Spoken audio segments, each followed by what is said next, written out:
Hi everybody, we're back with the Game of Fortune. I almost forgot what we were reading. So let's get into it. What a spectacle. I didn't think we'd get a spat like that until we got started. We have such a lively group here today, don't we? The voice was unfamiliar, and looking around, it seemed like most of us were trying to figure out who was speaking, or at least where they were. Up here, draw your eyes up this way. Our eyes turned upwards, and we were greeted by the sight of a woman perched on a throne mounted to one of the walls. Do I finally have your attention? Excellent. Oh, it's so wonderful to be able to see your beautiful faces. There are even a few here that I recognize. Did you really miss me so much that you wanted to come to see me again? I'm flattered, truly. Oh, but don't worry. I don't play favorites, and I'm sure I'll learn to love all the newcomers as much as the veterans. The lady exuded an air of knowledge, elegance, and control, as if she saw everything, understood everything, and, in a way, governed everything. Who are you? You weren't with us in the Clover Field, and I don't remember you standing in the line to go through the gate. You think she snuck in? Maybe. We were in the middle of the line when we went in. No one snuck in. Yeah, we were the last one to jump in, and no one tried to cut in front of us or anything. Oh, you're so cute. I could tell that you've really got no idea what's going on. Hey, don't worry. I'm going to explain everything in detail shortly.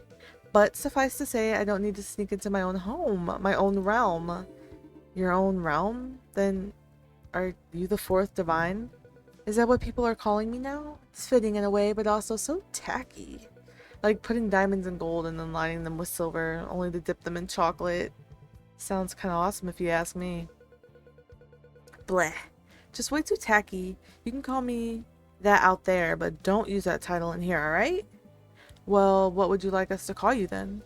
That's the thing, isn't it? I was gonna go with Jin or Zero since they both have four letters, but then I realized that they were already taken, and the last thing I want to do is steal someone else's identity. Plus, Zero isn't really my deal. I'm all about the number four, you know. Would you want us to call you four then? That's even worse. It's way too on the nose. I suppose you get a point there. So, after much deliberation and discussion with myself, I ended up deciding that you should call me Belle. Four letters, it's elegant, simple, and has a bit of a mysticism to it, don't you think? It works as if there's only four-letter name. Belle, right. Okay, and you're some kind of divine ruler here? Now you're picking up what I'm laying down, Clyde. Though, let me guess, you don't really know what happens here in this realm, do you? Not really, if I'm being honest. It's kind of weird to be in a place that's supposedly holy or spiritual, I guess. Honesty is a good virtue to have, and someone needs to admit not knowing, so those too prideful to say can get answers too. I can tell you that I'm very much a divine here, being of the sorts, though I understand your hesitation. Perhaps perhaps you'd like a demonstration. Belle hopped down from her seat, gently floating to the ground as though gravity had been lessened just for her. Think of a number. Any number. You're going to try and read my mind? I could do more than that. In fact, think of a number, a color, and an animal. Alright. If she was claiming she could read my mind, I'd just think of something ridiculous. 8, magenta, and giraffes. My dogs might bark, y'all, and I apologize for that. But anyways, moving on. Moving forward. Oh, excellent choice. And voila. Belle snapped her fingers and a plume of, girl, a plum, bitch, a plum. A plume of blue smoke appeared nearby, then cleared to reveal 8 magenta giraffes. What the actual hell? What? What the heck? How did you... This is my realm, so I can do all sorts of fun things here, like this. Belle clapped her hands and the giraffes shrunk into small blue chickens. Then, as if that wasn't enough, she kneaded them all together into some kind of dough when she tossed them in the air.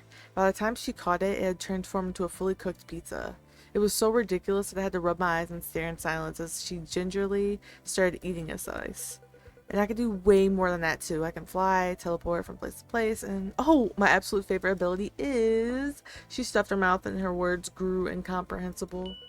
Well, I'll tell you later. But believe me right now, even if you don't, I'm sure that enough people here probably do. So you're a god or some sort of spiritual being or whatever? What's this place about? I'm glad you asked, Devin. It's really quite simple. You're here to participate in my game, the Game of Fortune. A competition for all of you to duke it out and earn my favor, where the winner gets a wish granted by yours truly. A wish? That's right! You'll get an amazing wish. And I'm not going to monkey's paw you or do anything evil. I'll grant it to you with every intention that you've got for it. I really am just the greatest, aren't I? You are. You certainly are the greatest, Miss Belle. Oh, thank you, thank you. Just Belle is fine. Gotcha. Well, Belle, can we ask you questions? There's so many things I want to know. Whoa, whoa, whoa, whoa, whoa, whoa, whoa, whoa. What the fuck was that? Why did it skip?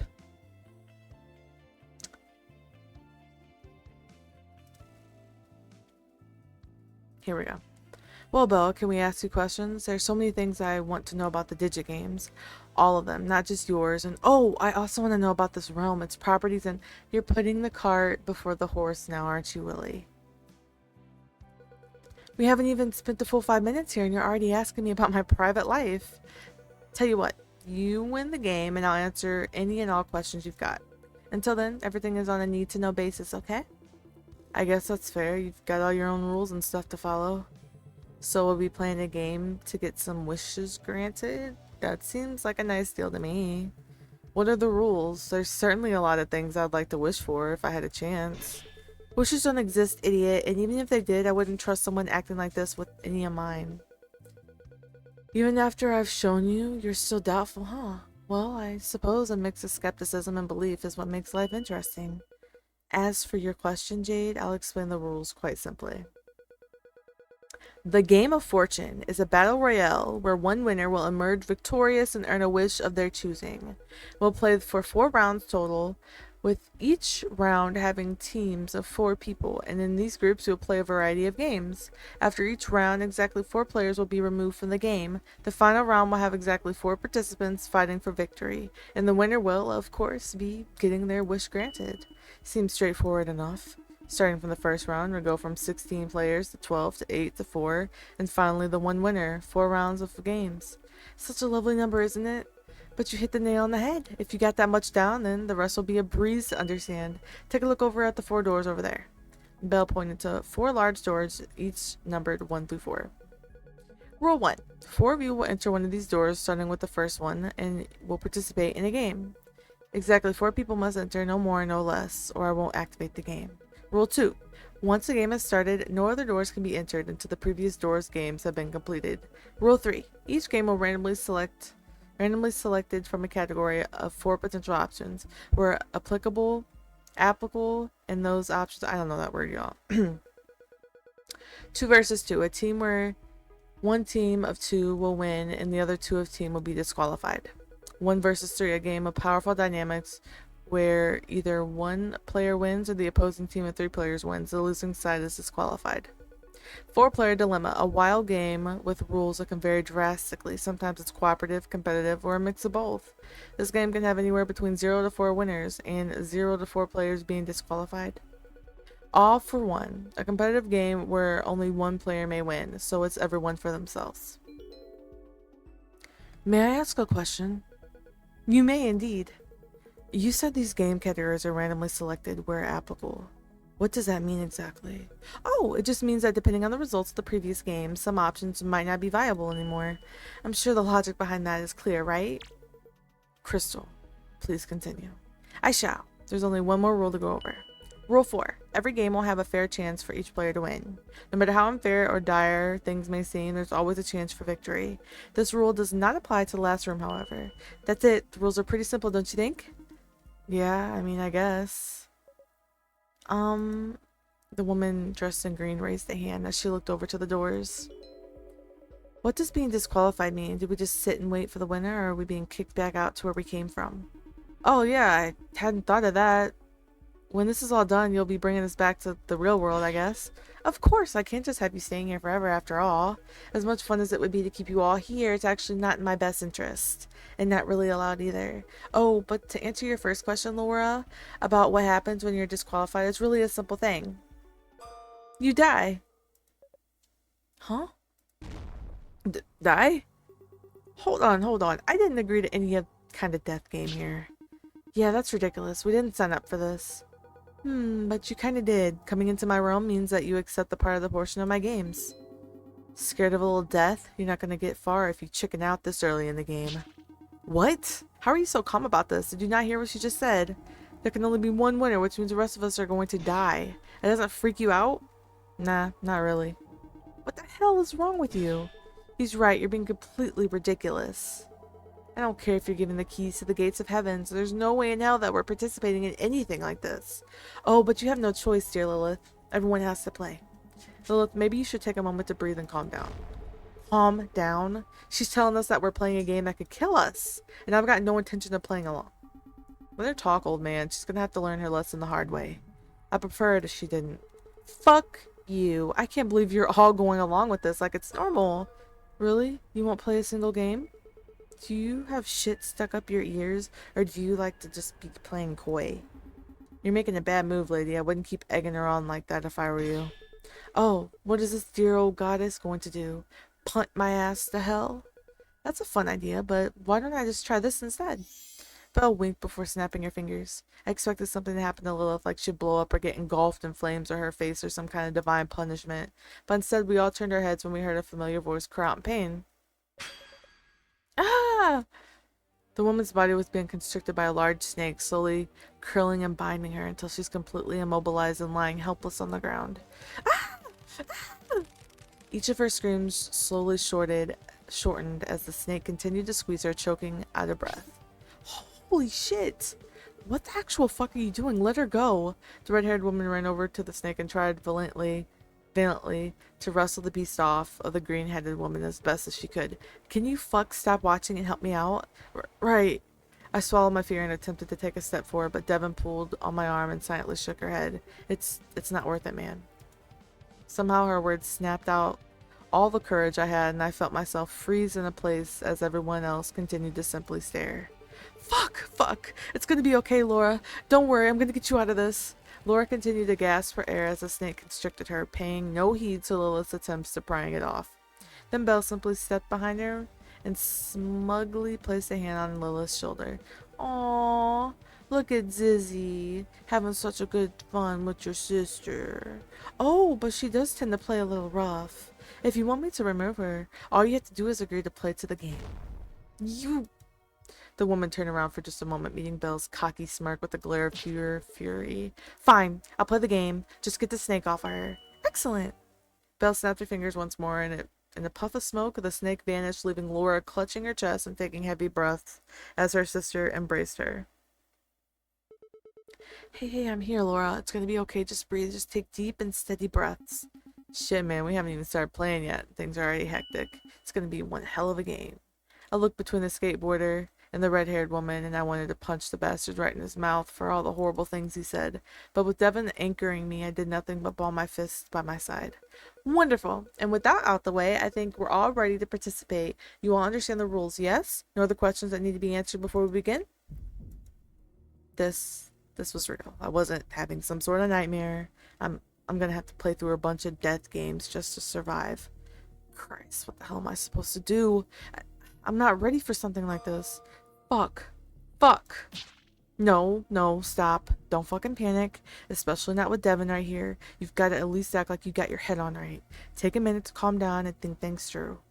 These things are just games. Competitions, that means that everyone here is a competition to deal with. They're just people with strengths and weaknesses like anyone else. If Devin and I were going to survive, then I'd need to get a good read on each of them to know how to proceed.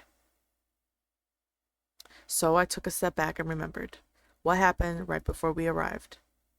After Devin and I arrived, it didn't take long for some of the others to show up. The pair that came first was...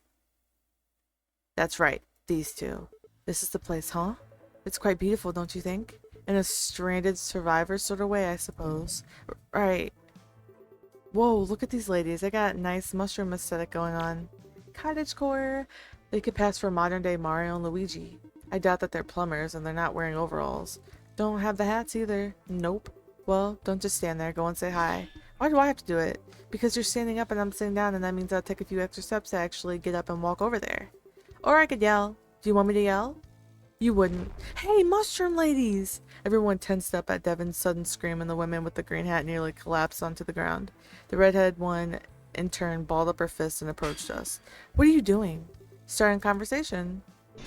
What the hell are you making such a racket for? Was it my idea? He told me to do it. No, I didn't. The redheaded woman glared between the two of us with an ear that could probably melt steel. But before either of us could get another word in, the woman meekly walked over. Did you want us for something? Oh, well, we were just wondering if you were here for the same reason as the rest of us.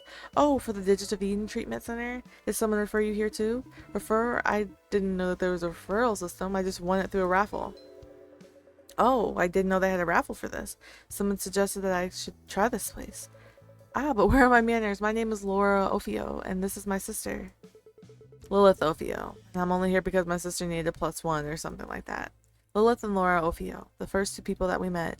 Laura seemed like a sweet and kind lady, and honestly a bit of a pushover. And more importantly, she seemed about as clueless as the game of fortune as I was. Honestly, she didn't seem like someone that could pose much of a threat of her own. But Lilith, she seemed like the type of person that would fight the forces of heaven and hell for her sister. Probably wouldn't hesitate to beat the hell out of anyone that stood in her way. Obviously, she didn't seem to care about the opinions of others. She was just really rough. Yeah, she was someone that I'll have to keep an eye on, at least so I could stay out of her way. Sorry, I didn't mean to drag you here. I know, I'm just glad that we aren't actually being kidnapped. That'd be pretty bad. I know, right? That's what I was telling Clyde. He's such a worrywart. Shut up, you. We introduced ourselves, and Laura's soft smile reassured me, while Lilith's eternal scowl sent shivers down my spine. This is the first time doing this sort of thing. What happens next? From what I heard, we're supposed to wait. I guess there are more people coming? That makes sense. It would be odd if it was just the 4 of us here, wouldn't it? What would the right number be? Beats me, but I'm sure they'll tell us whenever the right amount of people show up. I'm just relieved that we're not alone. It would have been really scary if we showed up and it was just the 2 of us. There's comfort in numbers for sure. Let's just hope the rest of the people that show up are agreeable. I don't want to have to deal with any fools or jackasses around here. Lilith. While they bickered, I looked over to the new arrivals. The first pair consisted of a large, burly man in a suit and a professionally dressed woman with white hair. The other pair had 2 men. The first was an elderly man with grayish hair, while the other one wore a black scarf and a striped purple sweater, almost blending in with the darkness. Yo, that guy is huge. He's like pretty big. Do you want me to yell again to get their attention? Please don't, Devin. I'll go and talk to them. Just for the love of God, don't scream again. If you do, I'll clamp your lips shut myself. Ooh, feisty. No, she really means it. Maybe we should go sit down somewhere for a moment, Lilith. Go call that huge dude. I want to see if he can lift me with just one arm. You really don't have a filter, do you? Either way, I was ready to walk over to the burly man and his partner, but I felt a hand on my shoulder before I could even take a step. I thought it was Devin's hand at first, but when I turned my head to look... Ah! This time I was the one who yelped, nearly falling on my ass as I did. It felt like this guy's soulless eyes were prying into my very being. Looking over, I saw a chunk of the crowd staring at me, and I felt beads of sweat roll down the side of my face. That was pretty loud. No shit, you just snuck up behind me and grabbed my shoulder. I don't even know you. Sorry. You look like you wanted to speak to me, so I figured I'd stop by and say hello. Well, he's awfully friendly, isn't he, Clyde? More like creepy. I get that a lot. Maybe you should try and not sneak up on people then. Richard, what did I tell you about scaring people like that? I wasn't scaring anyone, Dad. I was just introducing myself. I looked over to the old man from before, rebuking that creep. This old man is this guy's father? Apologies for that. He should know by now that he shouldn't announce himself before approaching people, as long as he doesn't do it again. Thank you for being understanding. He's just a little eager tonight. Or is it morning? It should be morning. Right, so who are you exactly? Are you here for the treatment center thing too? Treatment center? Is that what they're calling it nowadays? Isn't this the Digits of Eden treatment center? The old man and his son looked at one another awkwardly before turning back to me. Sure, sure, of course. You're here to get someone you love healed, right? Yeah, why the long pause? No reason in particular. Just had to do a little bit of thinking. But suffice to say that my son and I aren't particularly here for the treatment in the traditional sense. We're not here for treatment at all. Then why are you here? That, my boy, is a bit of a secret, and it'll be revealed in due time. Anyway, I've spoken enough without giving a proper introduction. One without making your heart jump out of your chest. Anyways, I'm Philip Oswald Descartes, and this is my son Richard Descartes. Hi. The two were a bit more troubling than Laura and Lilith. Philip clearly knew a bit more than he was letting on, or at least he knew something about the whole Game of Fortune business, or maybe the digits of Eden. Though aside from that, he seemed a little bit of an oddball. Unlike Richard, who was hard to get a read on. He was the quiet one and a bit creepy, and I just got the feeling he was trying to read me as much as I was trying to read him. Still, did that make him dangerous? Maybe he was just someone that I need to keep an eye out for. Right, I'm Clyde, and that human-shaped sleeping bag on the ground is my friend and coworker Devin. I gained sentence after Clyde made a wish on a shooting star. If only that were true. You were quite a lively pair, and humorous at that. It's good to have a spirit like that, you'll need it. We will? Oh, I shouldn't speak so out of hand like that. Just forget I said anything. Point being that as long as you two have each other, everything is going to be alright. The more you speak, the less certain I'm getting about this whole thing. Sorry, I didn't mean to be cryptic. It's just some things are better experienced than explained. Exactly! Thank you, Richard. These two were such an odd pair that I guess it made sense that this guy is Richard's father. It was a pleasure speaking to you. I look forward to having more interactions with you like this in the future. Same, you're both pretty cool dudes. Cool? No one's ever called me that before. I wonder why. Either way, thank you for your time. Richard and Philip left with the kind of jolly pep in their step that I wouldn't have expected from such an eccentric pair. They seem like nice people. Your definition of nice is extremely biased towards weirdos. Weirdos are the best people. They have nothing to hide because they're open about being weird. That's some twisted logic if I've ever heard it. Oh? I thought that it was rather straightforward. In a brief intermission, the pair that we had before walked up to us. Couldn't help but feel intimidated. The student man was bigger up close, and his presence was impossible to ignore. Still, I didn't want to let myself get paralyzed by fear. These were just people, and by the way the woman was talking, they'd been listening to our conversation. Were you eavesdropping on us? Eavesdropping is such a harsh word, especially since you were the one screaming a moment ago. I assumed you wanted our attention. Well, that wasn't really a cry for your attention. Then perhaps it was a cry for help? In a way, I mean, yeah. Well, then good news for you is that when it comes to protection, Everett here is quite capable. I'm not a bodyguard, you know. Don't introduce me like that. Sorry, it seemed like a fun way to start a conversation. Burly man. Devin, stop being rude. It's no insult. I know that I am rather large frame. I know I have a rather large frame compared to most. Besides, I'm sure she only meant it as a compliment. Of course, you're huge and it's kind of awesome. Thank you, thank you. The man seemed to be taking the compliment well enough, but my eyes kept darting over towards the woman, her sharp eyes surveying me from head to toe. Can I help you? Probably not, but I figured I wouldn't pass up the opportunity to have a nice chat. You seem to be having an interesting one with Philip and Richard over there. You were listening in on that? I have a good hearing, what can I say?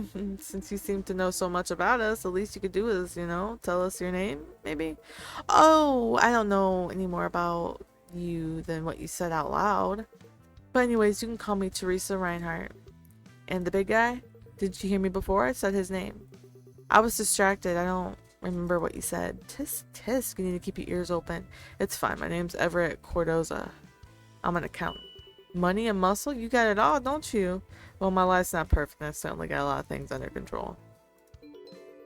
What's wrong, Clyde? You look like you got something that you want to say. It's nothing serious. I'm just really curious about why you're here. That's the golden question I bet you're going to be asking everyone that, aren't you? Suppose that means you're new to all this then. Yes, we're new to whatever this whole thing is. Oh, then this is going to be fun. I can't wait to see how things pan out. You're dodging my earlier question, though. Oh, that? Sorry, we'll answer that. Everett, why are we here again? Confidential. Yes, I'm not really at liberty to speak about that right now. But maybe we can later. All that build-up and you're just not gonna tell us? We'll tell you, just not now, and it's probably nothing that you need to worry about. I can't help but feel more worried. I can't help you with that, but things will be revealed soon enough. Thanks. Really goes a long way in making me feel that I'm not in danger. Oh, you're not in any danger here. That much I can assure you. No one here thus has made me feel that way. Oh! Seems that more people have arrived. You should do the honor of greeting them. Since when did we become the welcome committee? Well, it just seems some sound advice. You probably want to get to know people here and save yourself from suffering down the line. Suffering? Oops, did I say that out loud? It was nice meeting you, and I hope Teresa didn't scare you too much. She likes messing with people. Yeah, I gathered. These two. They worried me the most out of everyone so far. Everett seemed polite, but he had strength and likely wit in spades. He almost seemed like the kind of hotshot spy going on a mission that clearly had given him more intel than me. And Teresa, well, she just screamed danger. She seemed sly, cunning, and a bit too playful. Plus, I just couldn't shake the feeling that she seemed almost a bit too excited. Did they both know we were about to get involved in this weird death game? If so, what the hell kind of preparation did they have here in advance? Want to make bets on what next people are going to be like? I'm not risking my savings to guess whatever weirdos might show up next. Besides, you don't even like gambling. It's not a gamble if I can tell that there's going to be some weirdos in it. The first pair was a grizzled middle-aged man and a peppy young lady. And the other was a young couple that looked like they'd just come back from a concert. Which, in all honesty, was more welcome sight than the people that had shown up thus far. Actually, was that? How about you go and introduce yourself first? I'm tired of doing all the talking. Sure, I think I'm in the right mood now to talk. Devin stood up and looked between the two groups before heading to the left towards the older man and the jockish woman. Hey there, what's up? That's really how you're gonna introduce yourself? The grizzled man walked past Deva without a word or even a glance, from what I can tell. Hey. Alfonso. I'm gonna call him Alfonso. Alphonse. I don't know. Bad. That's not how you're supposed to act in front of others. The lady pulled on the man's arm and dragged him back over towards Devin. Don't mind Al. He's just being a sourpuss. Was the ride just not comfortable enough for him? Probably one too many bumps, and that's why he's being a grump right now. So, go on and introduce yourselves properly, Al. She was nice enough to walk up to you despite your scary face. Alphonse Gilmont. And you work as a PI. Like a private investigator? He's really not one for conversation, is he? I promise he's usually not like this. I'm sure he'll loosen up within time. Anyways, I'm Maria Faraday, and I'm a personal trainer, and I'm here to kick ass and take names. Badass, you definitely look like you could kick some serious ass. Thanks, but don't worry. I only beat the shit out of people who deserve it. And you seem nice enough not to deserve it. I hope so. My insurance doesn't cover ass kickings. Oh, that's tough. Well, if it ever comes down to it, I'll go easy on you. It's appreciated. Name's Devin. I'm a line cook, and my silent friend over there is Clyde. He's a dishwasher. I can introduce myself. Thank you very much. Well, you were taking your sweet ass time. Nice to meet you, Clyde. A line cook and a dishwasher, which means you both work at a restaurant. Yeah, that much is obvious. We work at a pizzeria, so if you stop by, you'll get to see my handiwork up close and personal. Hey, if you hook me up with some food, I'll totally give you a discount on a gym membership. A pair of pretty faces like yours would be more than welcome. You hear that, Clyde? I think Maria's taking a shining to us. Huh? Well, I suppose it's a good thing. Maria giggled, being tugged away by Alphonse, who had been quietly grimacing throughout the entire conversation. If you're done here, we have some prep to do. You need to learn how to let people have fun, Al, and stop dragging me to these new shoes. Stop dragging me, these are new shoes. Maria continued to get pulled away by Alphonse, but she gave us a parting wave and smile before being forcefully removed from the conversation. Maria and Alphonse. The two balanced one another pretty well. If Alphonse was a muscle and wit, and then Maria was a charm in the face, well, they both probably are muscle, but Maria seemed well-meaning and friendly, while Alphonse was much more standoffish. Was it because he didn't want to deal with us? And what was a private investigator doing in a place like this? Was it just a coincidence? Kind of reminded me of Lilith in a way. Someone that didn't want to deal with this nonsense and might not shy away from the conflict, though he seemed like he might just avoid it if he could, but hard to tell just from first impressions. Maria, on the other hand, she just warmed up to us real fast. Was she naturally this charismatic and kind? Was it a front? Just some way to gain our trust and be on her side early? I didn't know, but now that we are in a death game, we couldn't just blindly assume that every friendly face had good intentions, even if part of me really wanted to believe so. Look at that, Clyde. If things go well for us, we might just have a date by the end of the day. Are you serious right now? What?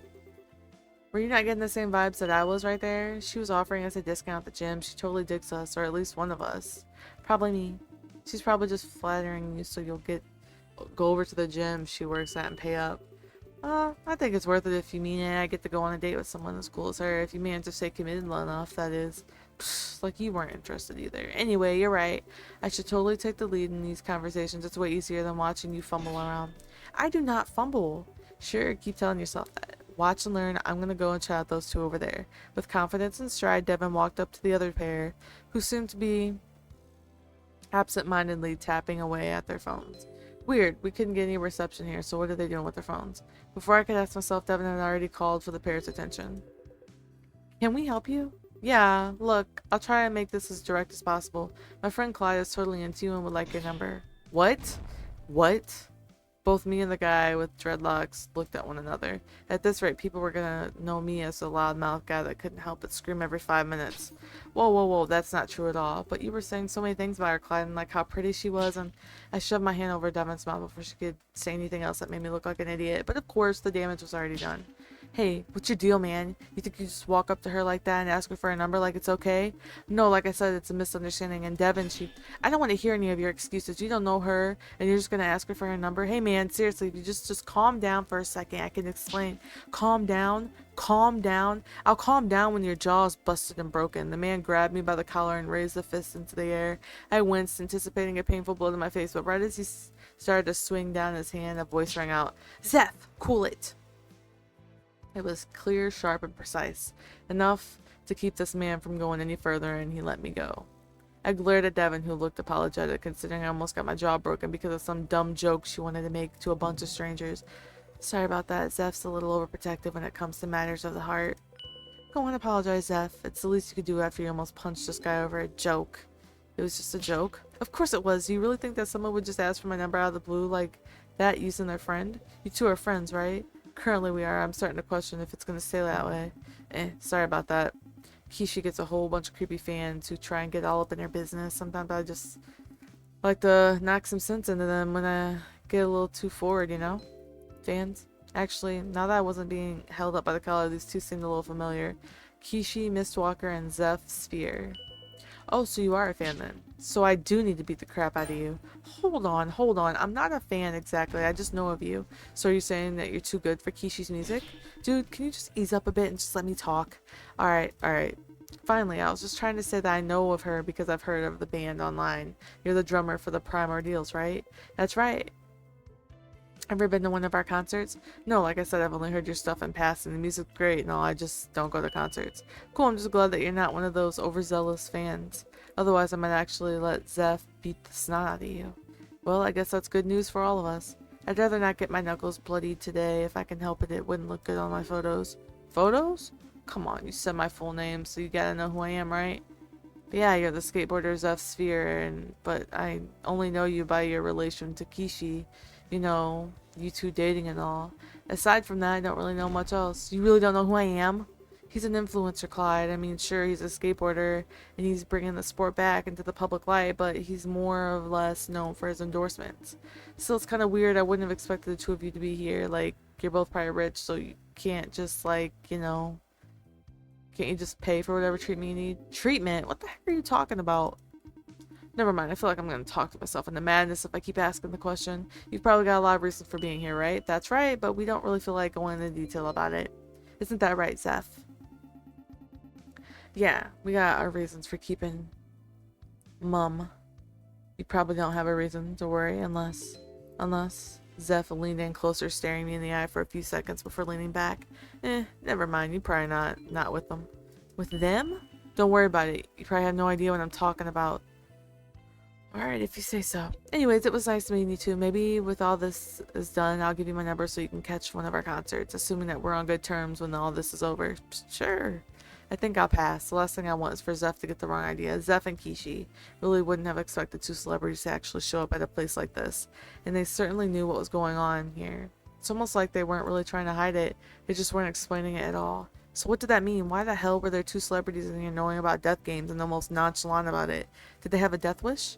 No, at least I didn't think that was why they were here. Zeph was way too protective of Kishi to let any harm come to her. Was it Kishi's idea? and he was just here to keep her safe as long as he could.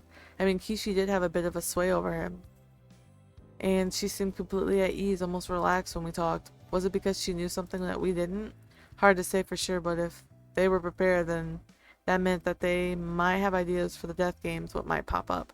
That could be useful if I were to join up with them, or a detriment if they become opponents. After what you put me through, you're not allowed to speak on my behalf ever again. Never? As long as I live. So when you die, I can make up all sorts of wild and fantastical stories. Sure, go nuts. I'll be dead, so I won't care. I watched as the final pair approached, and out of all the people, I'd say, thus far, the two seem to have the least in common. The first was an elderly woman who seemed composed, and a young man looking confused more than anything. And the second pair was a Solonian man and a cheery man outshining him. I approached the two men who were talking amongst themselves before they noticed and looked over. Well, that's a new record. What's it been? Less than a minute? Excuse me? It's a new record for how much I stood here before someone simply captivated by my beauty and charm. Perhaps it's the moonlight, or maybe it's just the beautiful clover field, but romance is in the air and I can't help but entertain those who search for it. What is with these people getting the wrong idea whenever I walk up to them? Sorry, you're not really my type. That's what they all say when they want to play hard to get, but I know that I'm a commodity. Few can afford me, but many covet me. Clyde, I made a mistake. I think we should have gone to the old lady first. Yeah, no shit. And who am I speaking with this fine early morning? I'm Clyde. Devin. What wonderful names. I'll be sure to etch them into my memory, as I hope you can etch mine into yours. You'll never introduce yourself. I'm just getting to that, Grant. I'm more about this than you. I was just saying that. If I wanted your opinion, I would have asked for it now, wouldn't I? Let me ask you, how many dates have you gone on in the past few years? 0. That's right, and I can tell that that I have at least went on more than 0 dates in the past few weeks, let alone years. I know. Hey, don't you think you're laying into the guy a bit much? You're not really making a good case for why either of us would want to date you, man. You'll have to excuse my fit of anger there. A lack of sleep and breakfast does that to a man. The name's Jade Emerson, and my sullen acquaintance here is Grant Page. Hello. He's always dour, so don't mind him too much. You didn't have to say that, dude. You're right. Why focus on him when you could focus on me? In case my looks aren't enough, I'll have you know that I'm a talented computer programmer. In fact, I've helped in the development of numerous popular apps. Oh wow, and I'm just being swept off my feet right now. No doubt that's why I have connections in all sort of industries, and I could help you get where you want to be in life. Right now, all I want to do is be far away from you as possible. Thanks, but I'm pretty comfortable taking things slow and steady right now. I don't think I'm ready for some sort of big responsibility and come up with a promotion just yet. Well, that's the best part. The higher you go, the less you work. Why, you only have to make a few decisions each day, and after that, everyone underneath you just does what you say. It's that simple. Can I punch him? I really just want to punch this guy right in the face. I'm not stopping you. Jade, I think we should leave them alone. What? But why, Grant? They're clearly a fun-loving group. Every time you speak, I see them wince. You're probably stressing them out. Good point. They're probably tired from their trip here. Clyde, Devin, we shall continue the conversation another time, but it was a pleasure to have met such well-minded people. Sure, dude. We were quick to turn away and get away as far as possible from Jade as we could, but as we passed them, Grant turned ever so slightly and whispered something quietly to us. Sorry. I honestly couldn't take either of them seriously. Jade seemed way over his head. I couldn't imagine him as a serious competition, like he's the guy who dies first in a horror movie because everyone hates him. Though I couldn't use tropes as a valid reason for why he might be a weak competitor. He might have hidden talents. Or maybe he will find someone to charm. Sure as hell won't be me or Devin, though. As for Grant, he seems a bit quiet and meek, just like Laura. But it seemed different. He seemed like he was kind of sad. Did he just have the willpower to get through it, a bunch of death games, or was it to fold easily? Maybe that's why he was sticking with Jade. The guy oozes charisma and confidence. Maybe he just needed someone to lean on. In that case, maybe he was dependent on Jade and might become too needy to get through some of the death games. Sorry, Clyde, but I can't see people like him for more than a few minutes, and that guy was really pushing it. Well, let's just hope the old lady doesn't pose as much as an issue for you then. As we walked over to the older woman, we were stopped by her partner as he suddenly stepped between us, staring at us with wide, curious eyes. Excuse me. Can you maybe take a step back? 1 second. I just gotta get a good look at you. He started circling us like a piranha. No, at least the piranhas were scary. This guy just looked us up and down like a doctor inspecting a patient. Nothing innately magical about you. What a shame. Magical? Hey, I'll have you know that I'm plenty magical. I made $50 disappear out of Clyde's pocket once and he never found out. Wait, is that where my money went? Petty theft is not the same as a supernatural power. You're not some kind of supernatural creature. You're not a possessed entity. No, you're just a human through and through. Are we supposed to be something else? Well, I suppose you're not, but I had a feeling that someone here would have been magical stock. Maybe I shouldn't have gotten my hopes up. Before the young man could continue, the older woman behind him lightly tapped his shoulder and shook her head. Now's not the time to indulge in your fantasies. The young man took a deep breath and sighed before rolling his eyes. Fine, fine, but I'll keep my eyes, ears, and nose on the prowl for even the faintest scent of magical energy. Clyde, I think this kid's got a few screws loose. The boy is sound in mind. He is just more vocal on his spiritual and mystical beliefs than most. Hey, who you call him boy? I'm 20 and I'm an adult in every way, shape, and form. Of course you are, William. But be that as I may, you're still quite inexperienced in the realm of things that are beyond human comprehension. Are you some kind of priest or something? No, I'm the author. What's your name or your pen name? You think you must write some wild stuff. There's nothing wild about what I write. But most of the books that I publish have been considered occultist material. Things about spirits, other realms of existence, the purpose of nature of our dreams, planes that we can only perceive with our souls. Sounds wild to me. I mean, I can't even imagine any of that sort of stuff. You still haven't given me a name, though. My name is Elizabeth Colombo, with my pen name is Umbra Dre, and this young man is my student, William Morris. You probably don't know her, though.